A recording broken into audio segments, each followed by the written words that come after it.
DIB CID কে আছে রে ভাই? ওয়া না না আইবি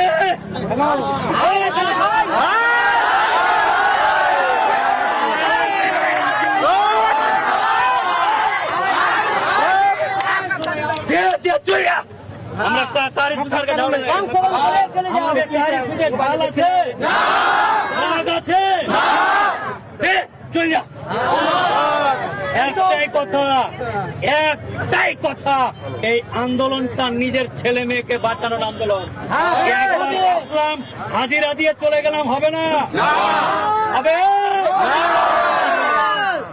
রোজা করার লোক হ্যাঁ পেটে গামছা বেঁধে শুতে যাবো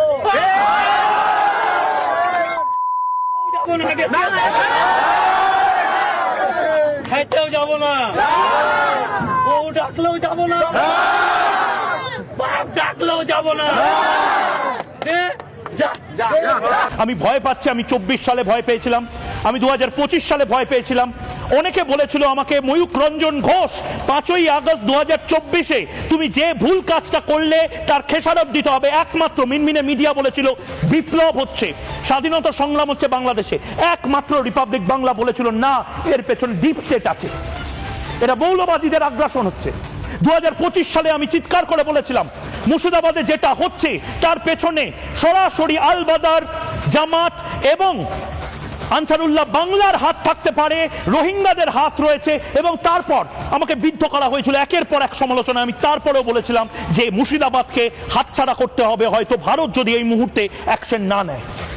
এবং 2026-এ আবার বলছি 1 লাখ লোকের সামনে যে ভাষাতে আইবিকে, এসপিকে, ডিএমদেরকে এই আস্ফালন দেখাতে সাহস পাচ্ছে এই মোফাক্কারুল ইসলামরা, এর পরিণতি ভয়ঙ্কর হবে। ভারত ধরে রাখতে পারবে না মালদা মুর্শিদাবাদকে। আমরা চাই না যে আমাদের আবার এখান থেকে বেরিয়ে যেতে হোক। আমরা চাই না 2025 সালে মুর্শিদাবাদের মায়েরা যে কথাগুলো বলেছিল সেইটা আবার পুনরাবৃত্তি হোক।